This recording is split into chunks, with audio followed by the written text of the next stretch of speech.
And now, let's join ace broadcaster MAMODE AKUGHA as he takes us inside the Niger Delta. Hello out there and welcome to the program. It's Inside the Niger Delta, the authentic voice of Nigeria's oil-rich region. I'm your regular host, MAMODE AKUGHA. The year 2020, no doubt, was indeed a challenging one for the Niger Delta. Oil-producing communities continued to cry out over the marginalization and deprivation which they suffer at the hands of governments at all levels, as well as multinational oil companies and even the interventionist agencies.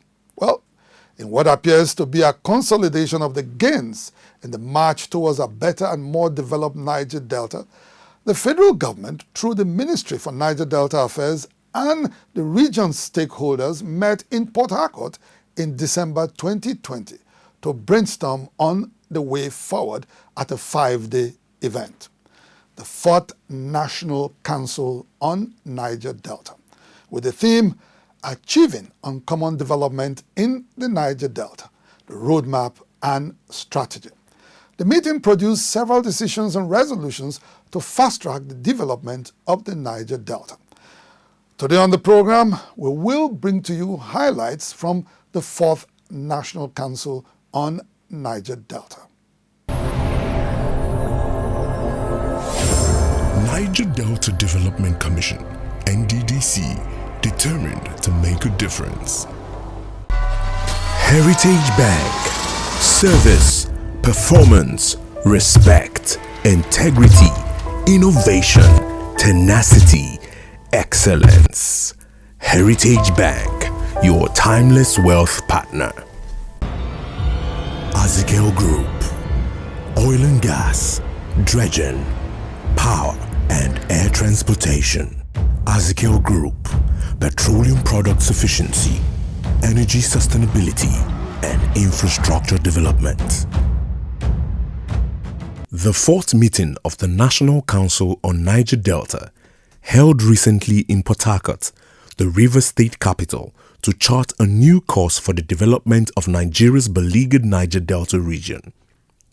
This year's meeting of the Council deliberated extensively on the crisis of underdevelopment in the Niger Delta and came up with a blueprint for the sustainable development of the region. The 5-day meeting commenced with a seminar session declared open by Minister of State for Niger Delta Affairs, Senator Omotayo Alashodura, and dwelt on critical issues pertaining to infrastructure development, environmental management, human capital development, security, agriculture, and projects monitoring and evaluation.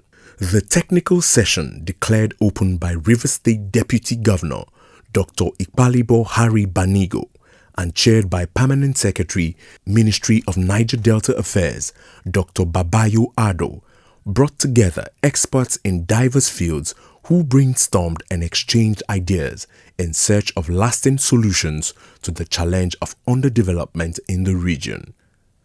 Participants at the technical session had submitted 34 memoranda calling for action to be taken in several areas of need in the Niger Delta, some of which bordered on the creation of enabling investment climate across 9 states of the Niger Delta, recycling natural resources and building a green economy in the region, and implementation of urban renewal and housing program. The infrastructure and services are absent.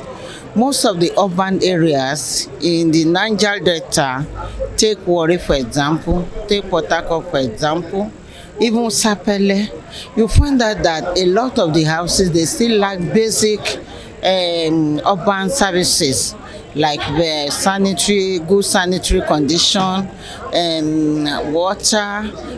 In some cases, because of power failure, we have a lot of noise pollution, which is accompanied by maybe air pollution. So all these things affect the urban area.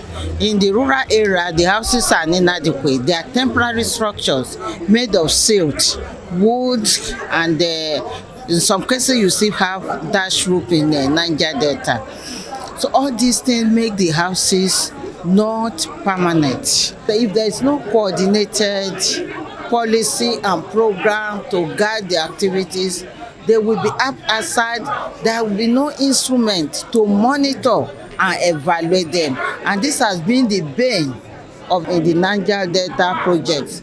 The recent meeting of the National Council on Niger Delta also focused on the social problems of widespread unemployment, poverty, insecurity, and limited access to affordable healthcare and education. After taking a critical look at existing policy framework for the region's development, resource persons at the technical sessions arrived at the conclusion that there was a need to harmonize existing blueprints on the region's development into a single document for proper coordination of intervention policies to drive sustainable development at a much faster pace in the Niger Delta. We need to have a proper implementation framework after the harmonization of the two plans, which the ministry is planning. Niger Delta Regional Master Plan, Niger Delta Action Plan. You merge the two into one, have an implementation framework that will cut out the roads of all the stakeholders, national, subnational, public, private, NGO, development partners. Then the development plan will be implemented properly. After the initial sessions that set the tone for the program, the meeting of the National Council on Niger Delta was slated for Friday 18th December 2020 and was declared open by President Muhammadu Buhari.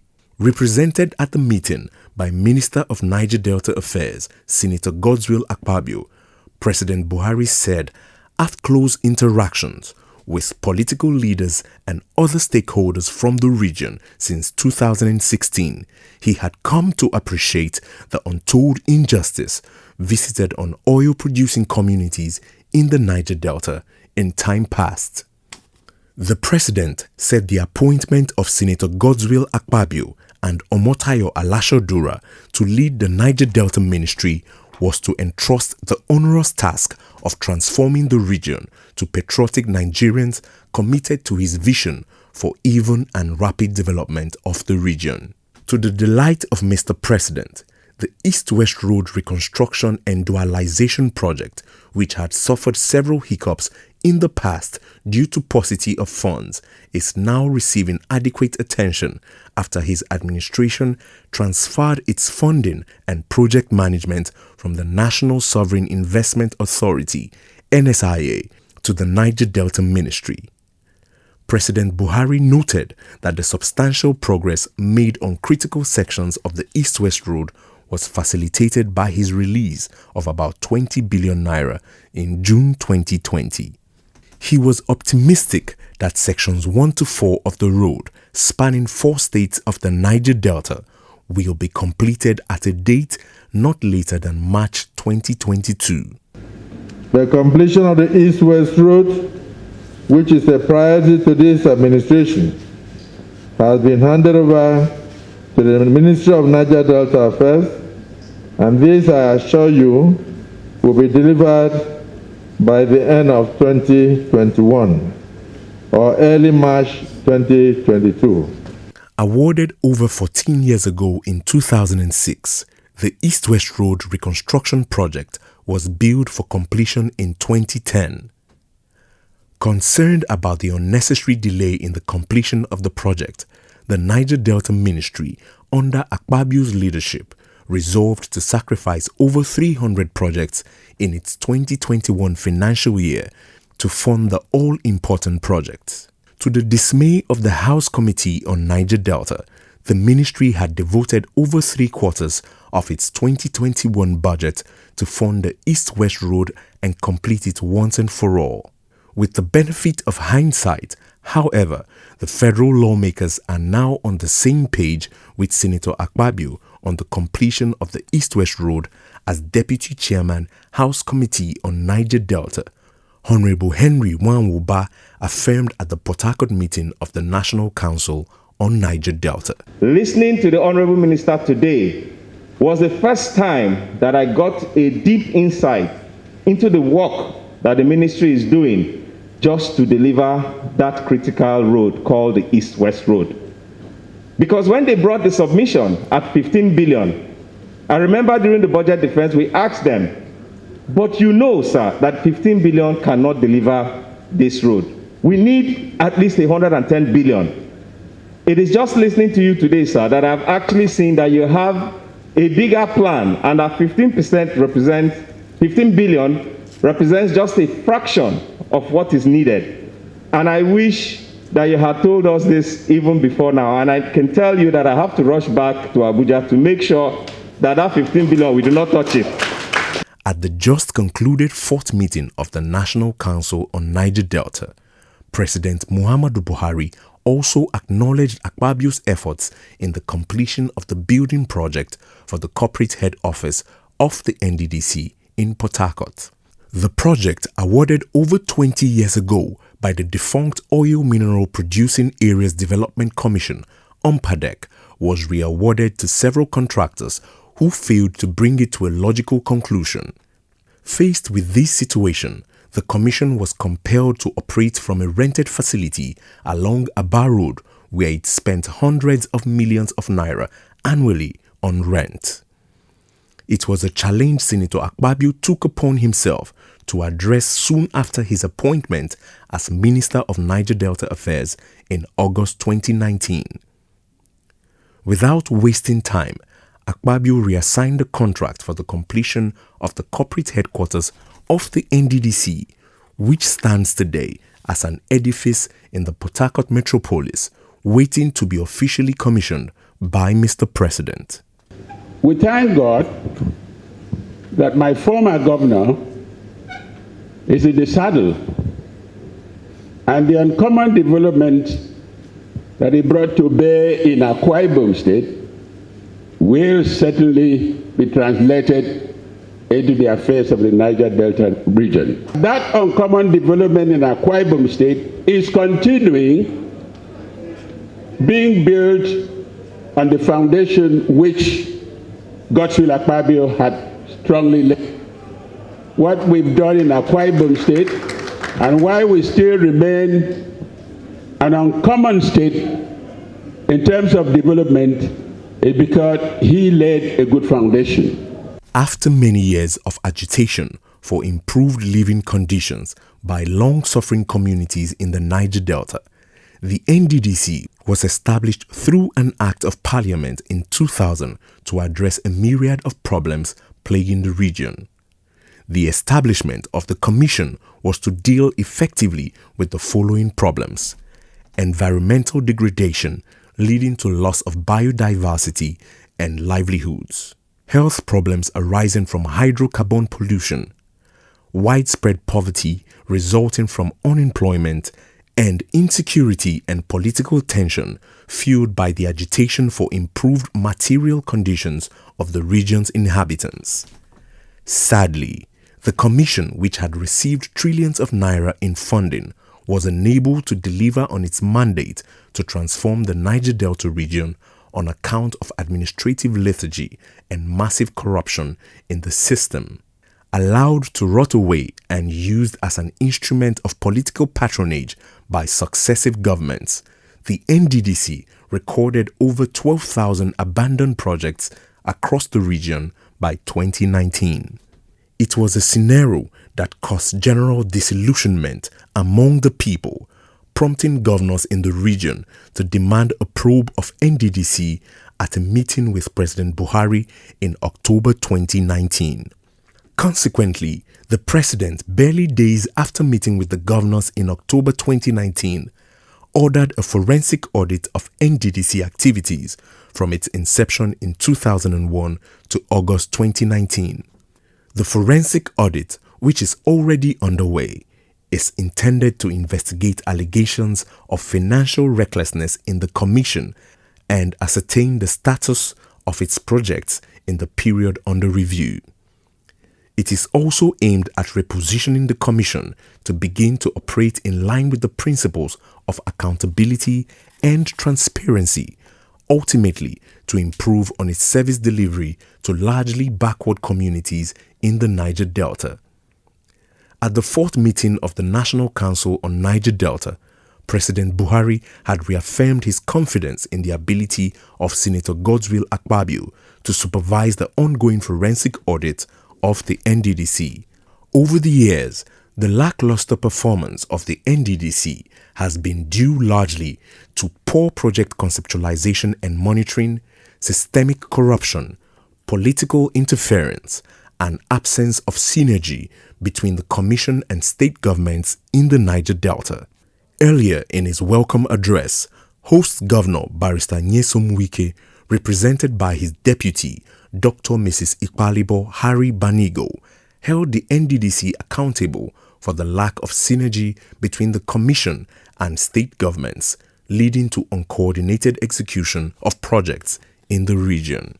And much to our collective detriment, it has been difficult for the ministers from the region and the management of federally controlled development agencies such as NDDC and the Ministry of Niger Delta to work harmoniously with the state governors of the region for the development due mainly to party differences or petty personal grouses. The management of the NDDC in particular believes that they are bigger than the governors and owe no form of accountability to the people of the region. Neither are they willing to consult, cooperate, nor subject themselves to the planning policies and laws of the states in their developmental strategy. There is every sense in effective consultation with the state governments because the execution of projects will be much more effectual when we avoid unnecessary duplication and abandonment. I'm in a position to answer His Excellency the Governor of Rivers State because I've been there on that seat. It's because of political differences that maybe this one is in Party A and this one is Party B. My personal belief, Your Excellency, is that development has no color. Development should not have political party. What the people need is infrastructure. Whether you are in a harmonious relationship or not, give the people what they need. Under the present leadership of myself and my brother Tayo, the senator, we will ensure that NDDC consults with state governments before major projects are undertaken. Representatives of state governments and other stakeholders at the council meeting equally called for a more collaborative approach to the development of the Niger Delta region in the wake of institutional reform in the NDDC. I believe that if the synergy that has been proposed here, which is the major panacea, is engendered in terms of better collaboration between the NDDC and the state governments, better collaboration between the NDDC and the federal government, and better collaboration between the governors and the stakeholders, I think we'll get to where we want to get to. We can't continue to do the same thing the same way and expect a different outcome. If you don't know where you are going to, people will take you to where they are going. And if they take you to where you are going, you are not likely to get to your destination. And so I think it is a time for us, the government, the NDDC, to show more collaboration. The second session of the council meeting was attended by traditional rulers, elders of the Niger Delta, other relevant groups who raised concern over current development trends in the region. Majority of the urban centers in the region are not oil producing. So if we not agree on this, it means the main objective of the ministry is to focus on the oil producing areas of the region. You come to my community, you initiate your project, you now nominate people by yourself, not even the community people to nominate and give you the list. You will nominate. You dictate who manages the funds you are going to bring out. These are serious issues on our environment. After deliberating extensively on the 34 memoranda submitted by the technical committee, The Council approved 11 of them and arrived at far-reaching resolutions on the sustainable development of the Niger Delta. Some of the resolutions include commencement of a new urban renewal and housing program by the Ministry of Niger Delta Affairs, adoption of the NLNG corporate social responsibility model as a development template for the Niger Delta region, as well as strategic interministerial partnerships for a full implementation of the national policy on methanol fuel production technology to create jobs for an army of unemployed youths in the Niger Delta. In appreciation of his unwavering commitment to the development of the Niger Delta region, youths present at the recent 4th meeting of the National Council on Niger Delta bestowed an award of excellence in public service to Senator Godswill Akpabio.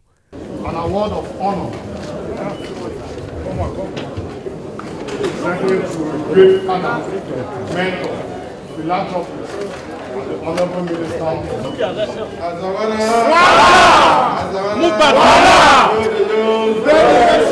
The youths also debunked allegations in certain quarters that the recent appointment of Mr. Akwa Effiong as interim administrator of the NDDC was an act of illegality.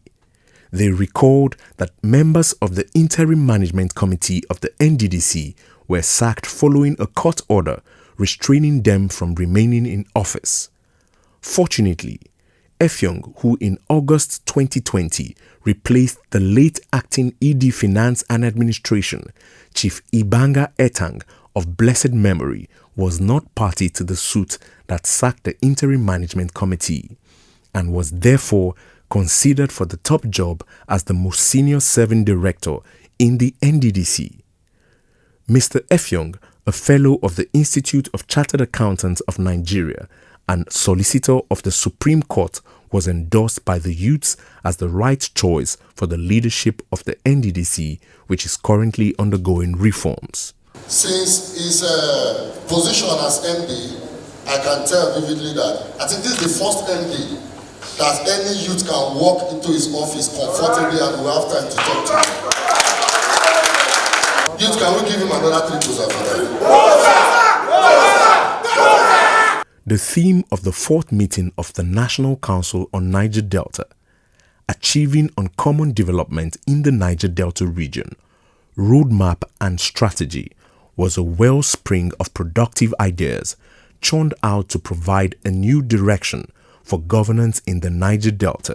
In its communique, the National Council on Niger Delta, under the chairmanship of Senator Godswill Akpabio, had resolved that going forward, deliberate action will be taken to strengthen mechanism of monitoring and evaluation of projects by stakeholders to ensure transparency, bring about attitudinal change among the youths to the development of the Niger Delta, take deliberate action to give greater attention to women and gender issues, look for alternative sources of funding for the completion of ongoing capital projects in the region, and pursue increased infrastructural development and environmental remediation outside Ogoni land. The technical session were attended by all representatives of the 9 states of the region, development partners, NGOs, women and youth organizations, resource persons. We received a total memoranda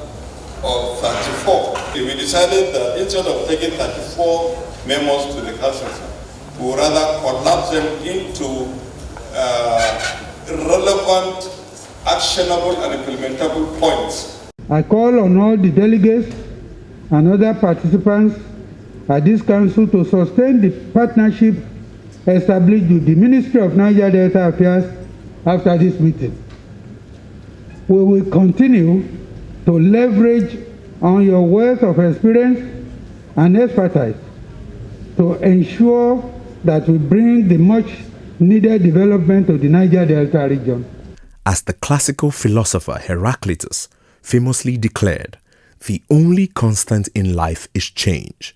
For Nigeria's oil-rich region that had been ravaged by the bedeviling trinity of poverty, insecurity and underdevelopment, the Marshall Plan arrived at during the just concluded fourth meeting of the National Council on Niger Delta, without a shadow of doubt, heralds a new dawn of hope and solid assurance of a secured future.